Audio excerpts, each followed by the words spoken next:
Hello students, आज हम फिर वापस आए हैं एक और आइल्स एसे के सैम्पल को लेकर।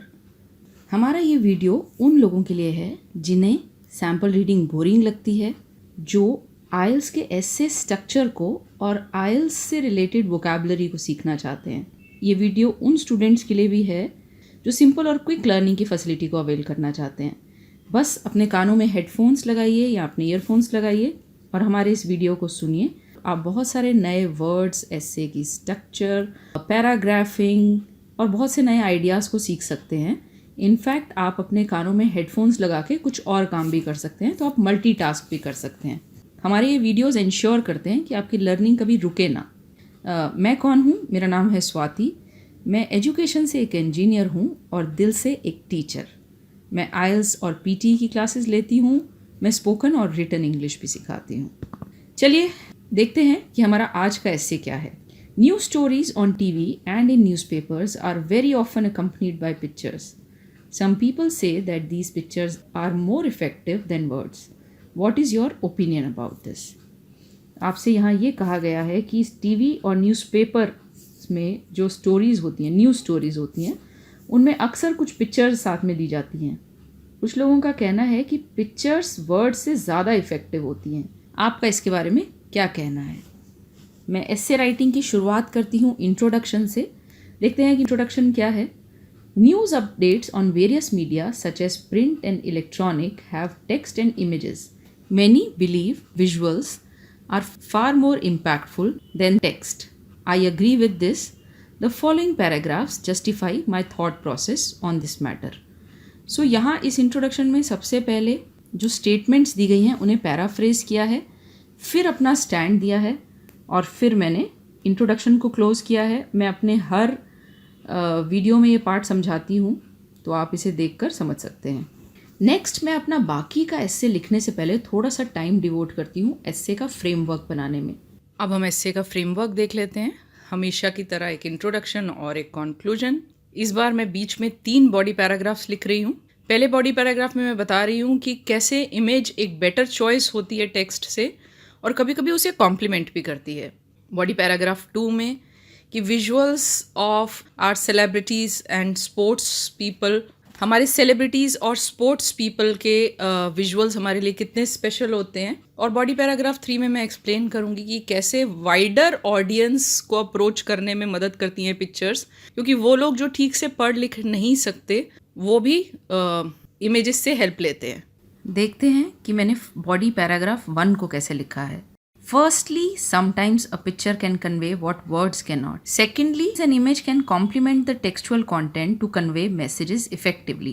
For example, a news update about a drought or flood in an area is incomplete if there are no visuals to accompany it. People understand images more clearly and can relate to the plight of sufferers. In fact, there have been examples when some moving pictures helped governments gather plenty of donations, since people were moved by the images published on the internet and in newspapers. तो देखते हैं मैंने पूरा paragraph कैसे लिखा है, मैं समझा देती हूँ आपको। Firstly, सबसे पहले, sometimes a picture can convey what words cannot. कभी कभी पिक्चर वो कन्वे कर देती है जो वर्ड्स नहीं कर सकते। Secondly, an image can complement the textual content to convey messages effectively. और दूसरी बात ये भी है कि इमेज के बगैर भी जो टेक्स्ट है वो अधूरा रह जाता है। यहाँ देखिए मैंने पिक्चर के लिए क्या क्या वर्ड्स यूज़ किए हैं। Picture, image, visuals. यहाँ मेनली मैंने वो एग्जांपल लिया है कि जहाँ कहीं पर जैसे कोई ड्रॉट है, ड्रॉट माने सूखा पड़ जाता है, या फ्लड है यानी कि बाढ़ आ जाती है, तो फिर वो फोटोज़ जो कन्वे करती हैं टेक्स्ट वो कन्वे नहीं कर सकता। People understand images more clearly and can relate to the plight of sufferers. Plight of sufferers का क्या मतलब है? Sufferers वो हैं जो सफ़र कर रहे हैं बिकॉज ऑफ कोई भी प्रॉब्लम, और प्लाइट कही जाती है बैड सिचुएशन। फिर आगे मैंने लिखा है, in fact there have been examples when some moving pictures helped governments gather plenty of donations. असल में, इनफैक्ट मीन्स असल में, ऐसे भी एग्जांपल्स हैं जब इस तरह की कुछ मूविंग पिक्चर्स ने गवर्नमेंट्स को हेल्प किया किसी एक बैड सिचुएशन में फंसे हुए विक्टिम्स के लिए डोनेशन लेने में, right? Since people were moved by the images published on the internet and in newspapers. क्योंकि people were moved का मतलब है कि लोग हिल गए थे, किससे? By the images published. अगर टेक्स्ट लिखा होता तो वो इफेक्ट नहीं होता, वो लोग मूव हुए। देखिए यहाँ मेन बात मैंने लिखी है कि लोग मूव हुए उन इमेजेस से जो इंटरनेट पे और न्यूज़पेपर्स में पब्लिश हुई। तो यहाँ बेसिकली मैंने ये बात कही है कि इमेज ज़्यादा इफ़ेक्टिवली इमोशंस को पास ऑन करता है, और साथ ही अगर टेक्स्ट है अकेला तो इमेज उसको भी कॉम्प्लीमेंट करता है। इमेज के बगैर टेक्स्ट अधूरी है। अब हम अपना नेक्स्ट बॉडी पैराग्राफ देखते हैं। अब क्योंकि मैं अपनी बात को आगे बढ़ा रही हूँ, मैंने इसकी शुरुआत की है फर्दर मोर से। Furthermore means there are more reasons. People wish to see pictures of their favourite celebrities and leaders whenever there is a report about them. We cherish the memories of our sports stars holding the World Cup or wearing gold medals. We would have missed a lot if pictures were not a part of the content. It proves that the public feels more emotionally connected when they get visuals. यहाँ मैंने ये लिखा है कि लोग अपने favourite celebrities और leaders की के बारे में जब पढ़ते हैं तो उनकी फ़ोटो भी देखना चाहते हैं। फिर मैंने एक एग्जाम्पल लिया है कि हम उन मेमोरीज़ को चेरिश करते हैं। किसी मेमोरी को चेरिश करने का मतलब होता है कि उसे एक लंबे टाइम तक अपने दिमाग में रखना, दिल में रखना, और उसको लेकर एक अच्छी पॉजिटिव फीलिंग रखना। तो हम उन मेमोरीज़ को चेरिश करते हैं जिसमें हमारे स्पोर्ट्स स्टार्स ने वर्ल्ड कप पकड़े हुए हैं या गोल्ड मेडल्स पहने हुए हैं। सोचिए अगर वो पिक्चर्स नहीं होती तो हमने क्या मिस कर दिया होता अपनी लाइफ में। वही बात मैंने आगे लिखी है, we would have missed a lot if pictures were not a part of the content. हमने बहुत कुछ मिस कर दिया होता अगर पिक्चर्स कंटेंट का पार्ट नहीं होते। ये एक कॉम्प्लेक्स सेंटेंस है, आप इस तरह के सेंटेंसेस पे ध्यान दिया कीजिए और इस तरह के सेंटेंसेस को यूज़ करना है अपने आइल्स राइटिंग में। It proves that the public feels more emotionally connected when they get visuals. यहाँ मैंने ये बात लिखी है कि लोग अपने सेलिब्रिटीज़ से ज़्यादा इमोशनली कनेक्टेड फील करते हैं जब उन्हें विजुअल्स मिलते हैं। तो यहाँ हमारा बॉडी पैराग्राफ 2 ख़त्म होता है। बॉडी पैराग्राफ 3 देखते हैं। इसकी शुरुआत मैंने की है मोर ओवर से।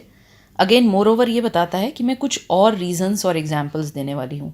यहाँ मैंने बात की है उन लोगों की जिन्हें बहुत अच्छे से पढ़ना लिखना नहीं आता, पिक्चर्स उनकी कैसे मदद करती हैं और कैसे पिक्चर्स एक स्टोरी को बहुत इंटरेस्टिंग बना सकती हैं। चलिए देखते हैं।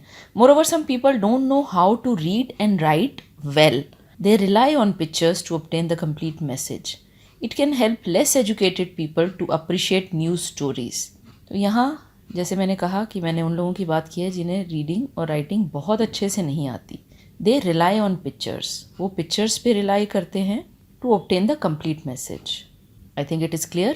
और ये बात हेल्प करती है लेस एजुकेटेड लोगों को न्यूज़ स्टोरीज़ को अप्रिशिएट करने में। देखिए मैंने less educated, don't know how to read and write well, किस तरह से मैंने एक ही बात को कितने तरीक़ों से कहा है। आपको इन चीज़ों को नोट करना चाहिए। रिलाई ऑन पिक्चर्स का मतलब होता है पिक्चर्स पे डिपेंड करते हैं। नॉट जस्ट दिस, इतना ही नहीं, the presence of coloured snapshots can help make content more gripping and fascinating. Therefore it can enhance the saleability of a story. Not just this से मैंने अपने रीडर को ये बताया है कि इतना ही नहीं, कलर्ड स्नैपशॉट्स की presence can help make content को बना सकती है मोर ग्रिपिंग एंड फैसिनेटिंग। ग्रिपिंग वो चीज़ होती है जो आपका अटेंशन खुद तक बनाए रखे, और फैसिनेटिंग वो होती है जो इंटरेस्टिंग हो। Therefore it can enhance the saleability of a story. इसकी मदद से एक स्टोरी की सेल भी बढ़ सकती है। तो यहाँ मेरे सारे रीजंस और मेरे आर्ग्यूमेंट्स ख़त्म होते हैं। चलिए अब कॉन्क्लूजन देख लेते हैं। कॉन्क्लूजन में मैंने स्टार्टिंग की है इन कॉन्क्लूजन वर्ड से। A new story becomes far more interesting and impactful if it has visuals. Enough reasons and examples have been given to account for my standpoint. It is often said a picture is worth 1,000 words and I concur with it. Right? इस तरह से मैंने इसको ख़त्म किया है। एक news story ज़्यादा इम्पैक्टफुल और ज़्यादा इंटरेस्टिंग बन जाती है अगर उसमें विजुअल्स हों। और फिर मैंने लिखा है कि मैंने बहुत से इनफ माने सफिशिएंट रीजंस और एग्जाम्पल्स दे दिए हैं टू अकाउंट फॉर होता है रीजंस देना किस चीज़ का, माई स्टैंड पॉइंट होता है मेरे ओपिनियन का।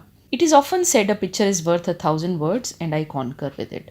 और मेरा लास्ट सेंटेंस एक फेमस सेइंग है कि एक पिक्चर 1000 शब्दों के बराबर होती है। A picture is worth 1,000 words, इसको याद कर लीजिए। And I conquer with it का मतलब है मैं इससे अग्री करती हूँ। यहाँ हमारा एस्से ख़त्म होता है। आई एम श्योर आपने बहुत कुछ नया सीखा होगा, बहुत से नए वर्ड्स, एस्से को किस तरह स्ट्रक्चर करते हैं ये भी सीखा होगा। हमारी इस सीरीज़ की प्लेलिस्ट को आप विज़िट कर सकते हैं और ऐसे बहुत सारे एस्सेज को बहुत आसानी से सीख सकते हैं। आपको सैम्पल्स रीड करने के बोरिंग प्रोसेस से गुजरने की ज़रूरत नहीं है। लेकिन अगर आप फिर भी ऐसे सैम्पल रीडिंग पसंद करते हैं तो आप हमारी वेबसाइट पे जाकर हमारे सैम्पल्स को रीड कर सकते हैं। हमारे पास आज की डेट में more than I guess 700 samples हैं आइल्स के, वो आपकी एग्ज़ाम प्रिपरेशन में मदद करेंगे। जाते जाते मैं अपने एक favourite singer, songwriter, guitarist B B King, ये एक ब्लूज सिंगर रहे हैं, कि कई एक बहुत इंपॉर्टेंट बात आपके साथ शेयर करना चाहती हूँ। The beautiful thing about learning is that no one can take it away from you. Learning की सबसे खूबसूरत बात है कि कोई इसे आपसे नहीं छीन सकता। सीखते रहिए, बढ़ते रहिए और अपने एग्ज़ाम को फ्लाइंग कलर से क्लियर कीजिए। With this I want to sign off. अगर हमारे वीडियोज़ आपको अच्छे लग रहे हैं तो प्लीज़ इन्हें लाइक कीजिए, हमारे चैनल को सब्सक्राइब कीजिए और इन वीडियोज़ को फ्रेंड्स एंड फैमिली मेम्बर्स के साथ शेयर कीजिए। और अगर उतने अच्छे नहीं लग रहे तो हमें बताइए कि क्या वजह है अच्छे नहीं लग रहे। हम ज़रूर अपने वीडियोस में कुछ इम्प्रूवमेंट करेंगे। साथ ही आप हमें बताइए कि आपको कौन से टॉपिक्स पे वीडियोस चाहिए, तो हम उन्हें भी जल्दी बनाएंगे।